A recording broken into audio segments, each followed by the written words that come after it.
the war ended, the flags came down, and then came the reckoning. For the women who had served the Nazi regime, as guards, as administrators, as true believers, what followed defeat was something history rarely examines in full. Some faced courtrooms, some faced crowds, some faced things that never made it into any official record. This is what happened to them. Before getting into what happened to them, it's worth understanding who these women actually were, because the picture is more complicated than most people expect. The Nazi regime did not place women in frontline military roles, but it found extensive use for them in other capacities. The most visible were the Aufseherinnen, the female guards who staffed the women's sections of concentration camps, and, in some cases, the mixed-gender camps as well. These were not women forced into their roles. Recruitment was voluntary. The SS advertised positions for female camp guards in newspapers and on public notice boards, offering steady wages, housing, and uniforms. Roughly 3,500 women served as concentration camp guards over the course of the war, stationed at facilities including Ravensbrück, Auschwitz-Birkenau, Bergen-Belsen, Majdanek, and Stutthof. Their authority over the prisoners in their charge was nearly absolute. Prisoners had no meaningful recourse against a guard who chose to be cruel, and many of these women chose exactly that. What the post-war trials and survivor testimonies documented was not reluctant participants following orders. It was women who, in many cases, embraced the power their position gave them. Beatings, selective starvation, the deliberate targeting of individual prisoners for sustained abuse. These were documented across multiple camps in testimony from survivors who had no connection to each other. There were also women who served the regime in other ways, as Nazi Party functionaries, as wives of senior SS officers who actively assisted their husbands' work. Their post-war fates differed from those of the camp guards, but in some cases were no less severe. What is consistent across nearly all of their stories is that the end of the war did not mean safety. For many of them, it meant the beginning of something they had not anticipated at all. Germany's surrender on May 8, 1945, did not produce an orderly transition. It produced collapse, sudden, total, and overwhelming. The infrastructure of the Nazi state disintegrated within days. SS personnel who had run the camps now found themselves either fleeing, hiding, or simply standing in place as Allied and Soviet forces arrived. For female camp personnel, the immediate period after liberation carried a specific reality. The prisoners they had guarded were still there. When British forces liberated Bergen-Belsen on April 15, 1945, 3 weeks before Germany's formal surrender, they found approximately 60,000 survivors in catastrophic condition, surrounded by tens of thousands of unburied dead. They also found the camp staff, including a significant number of female guards, who had not fled. Some had nowhere to go. Others apparently believed they would be treated as ordinary prisoners of war. British soldiers ordered the remaining SS staff, male and female, to carry the dead to mass graves by hand. Female guards who had spent years directing prisoners now found themselves directed at gunpoint to handle the bodies of those who had died under their watch. The footage filmed by British military cameramen during this period captures this in detail. The guards are visible in several sequences, their faces carrying expressions that witnesses described in varied ways: shock, blankness, what some interpreted as the first signs of comprehension about what they had been part of. Not all female guards remained when liberation came. Many fled in the final weeks, discarding their uniforms and assuming false identities. Some succeeded temporarily. Others were recognized by survivors who had committed every face of authority to memory as a matter of survival. What came next, for those formerly taken into custody, was the beginning of a legal process that had never been attempted at this scale. And for the women at the center of it, the courtroom would prove to be only one of the things they had to fear. No name from the female guard corps became more prominent in the post-war trials than Irma Gressy, and no case did more to shape the public understanding and misunderstanding of who these women were. Gries was born in 1923 in a small town in northern Germany. She left school at 15 and worked briefly in agriculture before applying to join the SS Female Auxiliary at 18. She was assigned first to Ravensbrück, then to Auschwitz-Birkenau, and finally to Bergen-Belsen, where British forces captured her in April 1945. She was 21 years old. Testimony presented against her at the Belsen trial, held in Lüneburg in the autumn of 1945, was extensive and consistent across dozens of witnesses. Survivors described her conducting selections on the Auschwitz ramp, where arriving prisoners were divided between those sent immediately to the gas chambers and those kept for labor. They described her beating prisoners with a plaited whip she carried as a personal item. They described her setting her trained dog on prisoners. They described acts of deliberate cruelty that went far beyond the enforcement of camp regulations. The defense argued she had followed orders and been shaped by her environment. The court found these arguments insufficient. She was convicted and sentenced to death. Gries was executed by hanging on December 13, 1945, at Hamelin Prison. She was 22, the youngest woman executed under British jurisdiction in the 20th century. Accounts of her final hours describe her as composed. She made no statement expressing remorse. The Gries case became internationally known, and press coverage tended to focus on her appearance and personal behavior rather than the structural conditions that had produced her. That framing made her seem like an anomaly, a uniquely monstrous individual rather than one documented case among hundreds. Her behavior, while extreme, was not unique. What was unique was the degree to which she was documented, prosecuted, and made to answer for it. The majority of female guards who served the camp system never faced anything remotely comparable. The question of who else was brought to trial, and what happened to those who weren't, is where the story becomes considerably more complicated. The Belsen trial, which ran from September 17th to November 17th, 1945, was not just about Bergen-Belsen.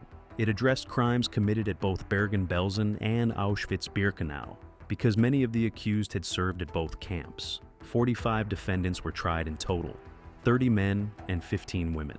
The trial established several things that would shape the prosecution of war crimes for years afterward. It confirmed that following orders was not a complete defense. It confirmed that female personnel who held authority over prisoners could be held to the same legal standard as male personnel.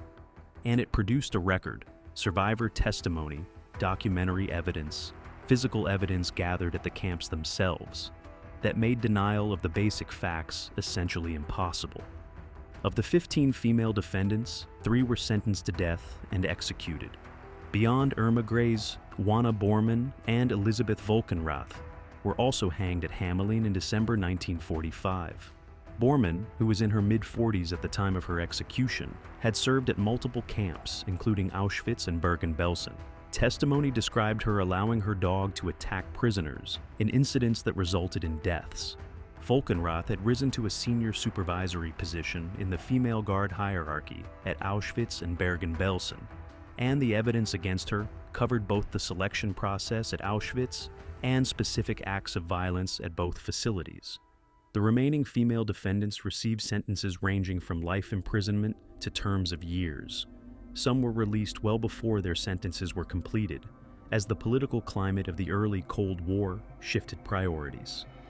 By the late 1940s and into the 1950s, West Germany and its Allied occupiers were increasingly focused on rebuilding and stabilizing rather than continuing to prosecute. Amnesties and early releases became common. Women who had been sentenced to 15 or 20 years in 1945 were sometimes free within 5 or 6. This pattern, rigorous prosecution immediately after the war, followed by gradual softening, was not unique to the female defendants. It characterized the entire post-war war crimes process in the Western zones. But for the female guard specifically, it meant that the gap between what they had done and what they ultimately served was, in most cases, enormous. The Soviet-administered zone produced a different pattern entirely, and the women caught in that system faced a very different kind of justice, or something that war justices face. The Soviet Union's approach to women connected to the Nazi regime was shaped by a different logic than the Western Allied trials. The Soviets had suffered an estimated 27 million dead, including vast civilian losses, and the combination of institutional fury and systemic chaos in Soviet-controlled territory produced outcomes that differed sharply from the structured courtrooms of Lüneburg. Female camp guards captured in the Soviet zone were typically classified alongside male SS personnel and processed through Soviet military justice, compressed with minimal procedural formality. Many were sentenced to terms served in the Soviet Gulag system. The Soviet-run special camps established in former Nazi concentration camp sites, including Sachsenhausen, Buchenwald, and Ravensbrück itself, held tens of thousands of German prisoners between 1945 and 1950. Overcrowding, inadequate food, and harsh conditions produced a significant death rate. Estimates suggest roughly a third of those held in Soviet special camps died before the camps were closed. Among the prisoners were women, some former camp guards, others Nazi party members, and others swept up in broadly drawn categories that captured people with widely varying degrees of actual culpability. The Soviet system was not precise in its targeting. Women held in these camps endured conditions that mirrored, in some respects, what concentration camp prisoners had experienced under the Nazis. Accounts left by survivors describe their experience with a particular awareness, one shaped by knowing what the same physical space had meant under the previous occupants. For women connected to the regime in Eastern Europe's occupied territories, the situation in the immediate post-war period was different again, and in some documented cases, more immediately dangerous than anything encountered in formal detention.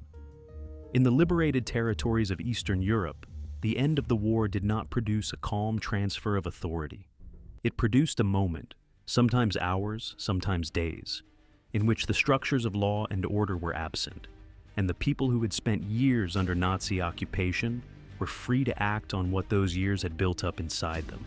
In Poland, Czechoslovakia, and the formerly occupied parts of the Soviet Union, German women connected to the regime, wives of SS officers, members of Nazi administrative structures, women who had participated directly in the occupation's machinery, sometimes found themselves confronted by communities that had no interest in waiting for a tribunal. What happened in these encounters varied enormously. Some women were subjected to public humiliation, their heads shaved, they were marched through town squares in what became a pattern, repeated across multiple countries, and consistently documented in photographs and local records. This practice, applied to women accused of collaboration with the occupying forces, was not unique to Eastern Europe. It occurred in France, the Netherlands, and other Western-occupied countries as well. But in the East, where the occupation had been incomparably more brutal and the death toll among the local population was orders of magnitude higher, the atmosphere surrounding these public acts carried a different weight. Beyond public humiliation, there were cases of more severe violence. Women identified as having participated directly in atrocities, as guards, as denouncers who had reported Jewish neighbors or resistance members to German authorities, as active participants in the administrative machinery of mass murder, were in some instances killed before any formal legal process could reach them. The documentation of these cases is incomplete by its nature, since they occurred outside official channels and were not always recorded. The international legal framework being constructed at Nuremberg was designed in part to channel these impulses into formal prosecution. The argument made by the architects of the Nuremberg trials was that justice needed to be seen to be done, that the alternative to structured legal accountability was either endless cycles of retribution or the quiet burial of crimes that needed to be named. That argument had genuine force, but it operated alongside a practical reality. The number of women who had served the regime in significant capacities vastly exceeded the capacity of any tribunal system to prosecute. The women who stood in the dock at Lüneburg or faced Soviet military courts represented a fraction of those who had participated. The rest faced a different kind of reckoning, or, in many cases, none at all. Among the most senior women in the SS female guard hierarchy who survived the war and faced post-war prosecution, Maria Mandl stands as one of the most significant cases outside the Belsen trial. Mandl was born in Austria in 1912 and joined the SS Female Auxiliary in 1938. After initial service at Lichtenberg and Ravensbrück, she was transferred to Auschwitz-Birkenau in 1942, where she eventually rose to the position of Lagerführerin, the head female supervisor, with authority over the women's camp and responsibility for a staff of hundreds of female guards. She held this position until late 1944. The scope of her authority at Auschwitz placed her in direct involvement with the selection process. The arrival of transport after transport of prisoners who were assessed on the ramp and divided between those sent to the gas chambers and those admitted to the camp. In this capacity, she was not a peripheral figure. She was one of the senior administrators of one of the largest killing facilities in human history. Survivor testimony about Mandel was extensive and consistent. She was described as personally conducting selections, personally meting out punishment, and personally ordering executions. She was also described as having cultivated an orchestra of female prisoners at Auschwitz, a detail that appears in multiple survivor accounts, and that sits in peculiar contrast to the rest of what she is documented as having done. The prisoners selected for the orchestra were spared some of the hardest labor and the most immediate danger, but they were also required to play as other prisoners were marched to their deaths. Several of the musicians who survived gave testimony about their experiences after the war. Mandel fled westward as Soviet forces approached Auschwitz in January 1945. She was captured by American forces in the Bavarian Mountains in August 1945, identified, and extradited to Poland, one of the countries that had specifically requested individuals wanted for crimes committed on Polish soil. She was tried before the Supreme National Tribunal of Poland in Krakow in November and December 1947. As part of the first Auschwitz trial, 40 former Auschwitz personnel were tried together. 23 were sentenced to death. Mandel was among them. She was executed in Krakow on January 24, 1948. The Polish trials operated with considerable speed and a direct connection between crimes and court. Proceedings held in the country where the crimes had been committed. The sentences were among the most severe in the entire post-war war crimes process. Mandel's case also demonstrated the decisive role of extradition in determining outcomes. Women captured in American or British zones who were not extradited faced trials under Western procedural standards, slower, more formal, and in many cases producing lighter results. Those transferred east faced a different calculus entirely. The fate of women who were never extradited, never tried, and never formally held accountable is a chapter that continued to unfold for decades, in some cases, into the 1970s and beyond. The post-war prosecution of women connected to the Nazi regime captured only a fraction of those who bore genuine responsibility. The majority, the thousands who had served as guards in camps not subject to major trials, who had participated in the administrative infrastructure of the occupied territories, who had denounced neighbors, navigated the post-war period largely outside the reach of formal justice.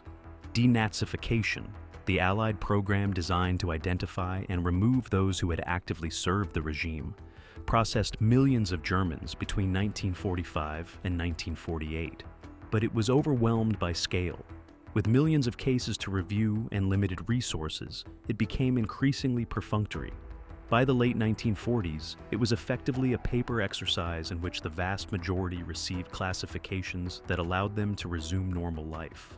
Former female camp guards who had not been named in survivor testimony and who had not served at facilities that became the subject of major trials often moved through denazification without serious scrutiny. They described their duties in the most minimal terms and were processed through without the review that would have revealed the full nature of what they had done. Some built entirely new lives, married, had children, worked ordinary jobs, lived for decades in communities with no idea who they had been. What was perhaps notable in the case of female perpetrators was how much their gender contributed to this outcome. The assumption built into both the Allied prosecution framework and broader cultural understanding was that serious perpetrators were male. Women were more readily classified as followers, as secondary figures. The survivor testimony that contradicted this took decades to fully penetrate historical understanding. Herta Bode, convicted at the Belsen trial and sentenced to 10 years, was released in 1951 and died in 2000 at 79 without further legal proceedings. Hildegard Leichert, who served at Majdanek and was known among prisoners by a name that captured the fear she inspired, was not convicted until 1975, 30 years after the war, and sentenced to 12 years. She had spent those decades living quietly in West Germany. Each of these cases represents not just an individual story, but a window into the systemic failure of post-war accountability to match the scale of what had been done. Ravensbrück, located approximately 90 kilometers north of Berlin, was the only concentration camp built specifically for women. It operated from 1939 to 1945 and held an estimated 130,000 prisoners over its operational life, drawn from across occupied Europe. Approximately 30,000 to 50,000 of those prisoners died there, from execution, from the conditions of the camp, from medical experiments conducted on prisoners by SS doctors, and in the final months of the war, in a gas chamber constructed at the site in late 1944. The camp was liberated by Soviet forces in April 1945. The female guards who had not fled were taken into Soviet custody and processed through the Soviet system. But because Ravensbrück was located in what became the British zone of occupation, British military courts also held jurisdiction over crimes committed there, and the Ravensbrück trials, a series of proceedings held between 1946 and 1948, became the primary Western legal venue for addressing what had happened at the camp. 16 trials were held in total. They addressed not only the conduct of individual guards, but also the medical experiments, conducted without consent on female prisoners, many of whom were Polish political prisoners, that had been carried out at the camp by SS medical personnel. The experiments involved deliberate wound infection, bone and muscle removal, and testing of sulfonamide drugs under conditions that cause severe, lasting harm and death. Among the female defendants in the Ravensbrück trials was Dorothea Binz, who had risen to become the deputy head of the female guard staff at the camp. Survivor accounts described her as actively brutal, personally administering beatings, overseeing punishment, and conducting herself with a consistent cruelty that was documented across multiple independent witnesses. She was convicted and executed in May 1947 at Hamelin Prison, joining Grese, Bormann, and Volkenrath as among the small number of women formally executed for their roles in the camp system. The Ravensbrück trials also addressed the role of senior figures in the female guard hierarchy in ways that the Belsen trial had not fully explored, including the extent to which the women who held supervisory positions had direct knowledge of, and involvement in, the camp's most systematic crimes. This made the proceedings significant not just as individual prosecutions, but as an attempt to map the structure of female complicity within the broader SS apparatus.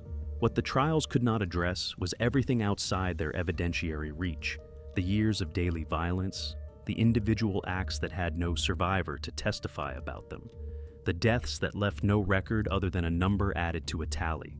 Beyond the formal proceedings, there remained the question of what had happened to the women who were never called to account. Some of their stories did not end quietly. The idea that accountability for Nazi-era crimes ended in the late 1940s is a misconception that the historical record repeatedly contradicts. West Germany's own legal system prosecuted individuals for concentration camp crimes well into the 1960s, 1970s, and beyond. And some of those cases involved women. The Frankfurt Auschwitz trials, which ran from 1963 to 1965, were among the most significant. They brought former Auschwitz personnel before a West German court for the first time in a domestic proceeding rather than an Allied military tribunal. The defendants were male, but the proceedings generated renewed public attention to the full range of those who had served at Auschwitz, including the female guard staff, and contributed to a broadening of the legal net in subsequent years. The trials of the 1960s and 1970s also operated in a different social context than the immediate post-war proceedings. By then, the survivors of the camps were middle-aged men and women who had spent decades building lives in the aftermath of what they had survived. Their willingness to testify, and the quality of their testimony, had not diminished with time. If anything, many described the Frankfurt trials as the first moment they felt genuinely heard by a German institution. For the women who had escaped the immediate post-war proceedings, the reopening of these cases carried a specific kind of threat. West Germany's statute of limitations for murder was extended multiple times in response to advocacy from survivors and their supporters, eventually being abolished entirely for murder in 1979. This meant that the legal exposure of former camp personnel did not expire. Cases continued to be built. Former guards who had assumed quiet lives in West German towns found themselves named in investigations, called for questioning, and in some instances, prosecuted. The time that had passed since the crimes did not produce sympathy from the courts. It produced, in some cases, a particular grimness, the spectacle of elderly individuals in their 60s and 70s sitting in the defendant's chair for acts committed when they were young adults. The very last cases prosecuted in Germany in the 2000s and 2000s involved individuals in their 90s who had served as guards or clerks at camps, charged on the legal theory established by a 2011 conviction. That service at a camp that was a site of mass murder constituted accessory to murder, regardless of whether a specific individual act could be proven. These final prosecutions included, for the first time in German legal history, a female defendant tried under this theory. In 2021, a 96-year-old woman who had served as a secretary at the Stutthof concentration camp was tried in a German juvenile court because she had been 17 at the time of the crimes, and convicted. The symbolism of the case extended beyond its specific facts. It represented the closing of a circle that had opened in 1945, and that German courts had been slowly, imperfectly drawing ever since. The sentence handed down was a suspended term. She was 96 years old. The historical memory of the women who served the Nazi regime has never been straightforward. In the immediate post-war decades, there was a dominant impulse to treat female perpetrators as aberrations. Monsters who stood outside the normal range of human behavior, whose crimes could be explained by personal pathology rather than by the broader conditions that had produced them. This framing served a purpose. It allowed the majority of German women, the millions who had lived through the Nazi years in varying proximity to the regime's crimes, to position themselves at a safe distance from the women in the dock. The historical scholarship that developed from the 1980s onward challenged this framing directly. Researchers documented the participation of ordinary German women in the Nazi system at a scale and with a degree of agency that the monster narrative could not accommodate. Wendy Lower's work, published in 2013 under the title Hitler's Furies, examined the role of German women in the occupied Eastern territories as teachers, nurses, wives of officials, and in some cases direct participants in violence, and found a picture of widespread involvement that bore no resemblance to the passive image that had dominated earlier accounts. This scholarship did not rehabilitate the women it documented. It placed their actions within a recognizable human context, the context of ideology, social conformity, and the gradual erosion of moral limits in environments where violence is normalized and rewarded. In doing so, it made the question of how ordinary people become perpetrators considerably harder to dismiss. For the women who were executed, who served prison sentences, who lived under assumed identities, who died in Soviet camps, who sat in the defendant's chair at 96 years old, their individual fates were the product of a specific historical moment and its aftermath. The questions their existence raises, however, extend well beyond the history of World War II. If you enjoyed this video, please like and subscribe to our channel so you never miss out on more history documentaries.